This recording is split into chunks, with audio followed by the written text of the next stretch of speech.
teman-teman, terima kasih sudah berkunjung di channel saya. Biasanya saya posting mengenai desain interior, tapi kali ini kita break dulu ya dari desain interior. Hari ini saya ingin membahas mengenai manajemen keuangan ala ibu rumah tangga, supaya kita bisa menabung dan juga berinvestasi. Kita mulai yuk!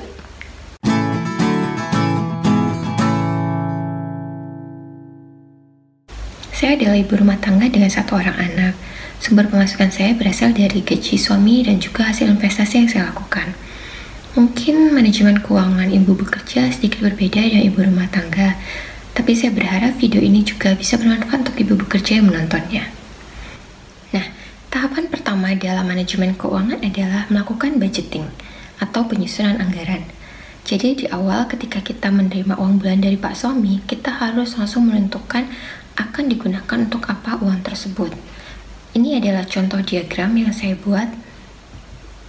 Misalkan kita memiliki cicilan, kita langsung menentukan berapa persen dari anggaran bulanan tersebut untuk cicilan, untuk belanja bahan makanan berapa, untuk kebutuhan anak berapa, belanja bahan di luar makanan berapa, dan juga untuk tabungan berapa. Kenapa kita perlu menentukan target tabungan di awal bulan? Karena jika kita menunggu akhir bulan untuk melihat ada sisa berapa uang baru kemudian ditabung, biasanya kita nggak jadi nabung karena uangnya udah keburu habis. Jadi sebaiknya kita tentukan target di awal bulan. Jadi kita akan komit untuk mencapai jumlah tersebut ketika akhir bulan tiba.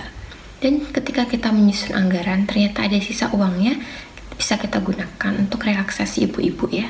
Misalkan kita ingin beli buku, atau pengen jajan boba milk tea, atau kopi, dan sebagainya yang bisa menyenangkan ibu rumah tangga. Karena happy mom means happy family, right? Tahap kedua dalam manajemen keuangan adalah melakukan pemisahan uang ke dalam tempat yang berbeda-beda sesuai dengan tujuannya. Kenapa tidak boleh dicampur di satu tempat? Karena bisa jadi kita melakukan kesalahan. Contohnya uang yang tadinya untuk dipakai beli beras, malah kita belikan tas, kan jadi gawat.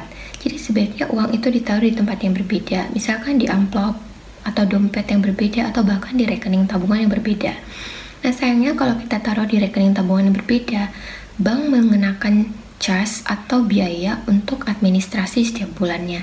Jadi kan sayang, yang tadinya kita ingin menabung malah uangnya kepotong untuk biaya administrasi.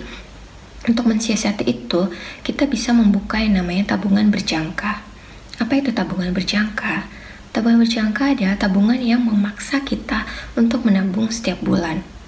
Contohnya kita ingin menabung 100.000 setiap bulan. Kita langsung bisa mengatur jumlah tersebut di rekening tabungan kita dan juga periodenya mau berapa lama. Bisa 1 tahun, 2 tahun, dan seterusnya. Jadi kita nggak boleh ngambil uang itu selama periode menabung. Selama periode menabung di tabungan berjangka, uang kita akan didebit secara otomatis setiap bulan dari rekening utama dipindahkan ke rekening tabungan berjangka. Berikut ini adalah beberapa contoh bank yang memberikan layanan tabungan berjangka. Kelebihan lain dari tabungan berjangka ini adalah yang pertama, tidak mengenakan biaya administrasi bulanan. Yang kedua, memberikan bunga lebih besar dari tabungan reguler. Ibu-ibu tahu nggak, kalau kita menabung di tabungan reguler, bunganya dalam setahun tidak sampai 1% kalau kita punya tabungan di bawah 500 juta. Kalau kita nabung sampai 1 miliar pun, bunganya itu hanya 1,1% per tahun. Jadi sangat menguntungkan kalau kita menabung di tabungan berjangka ini. Dan kelebihan ketiga adalah banyak bank memberikan asuransi jiwa gratis.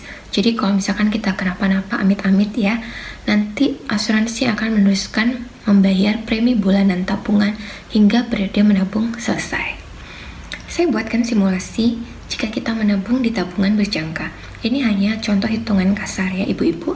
Jika ingin mendapatkan hitungan tepatnya, silahkan menghubungi bank ibu masing-masing.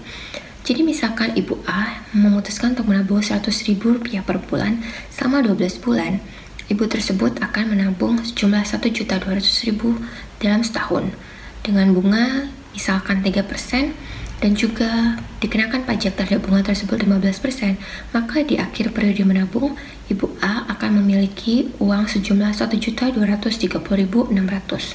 30.600 lebih banyak dari uangnya di awal menabung. Terlihat tidak banyak, tapi jauh lebih baik daripada kita tidak menabung sama sekali. Dan dengan tabungan berjangka ini, kita belajar untuk secara konsisten menabung setiap bulan.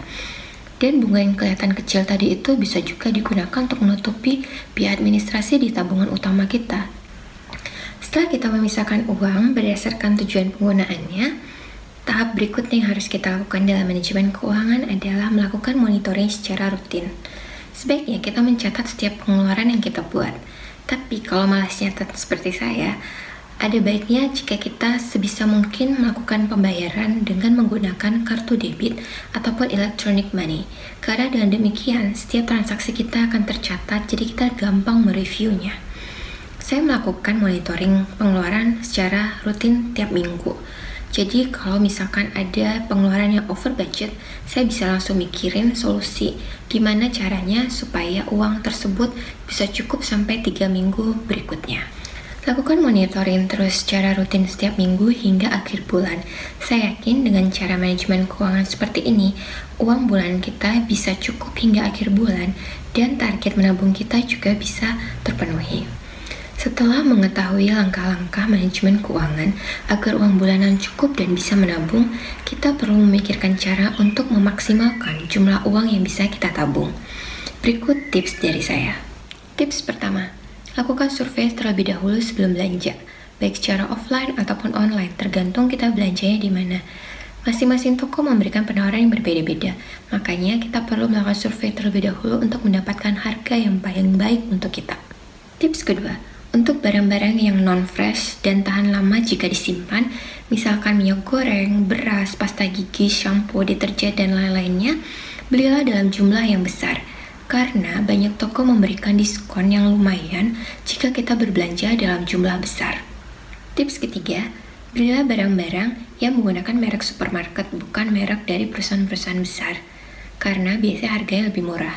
Contohnya seperti tisu, minyak goreng, beras, dan lain-lain. Tips yang keempat, jika belanja bahan makanan yang segar, belanjalah secukupnya dan masak secukupnya.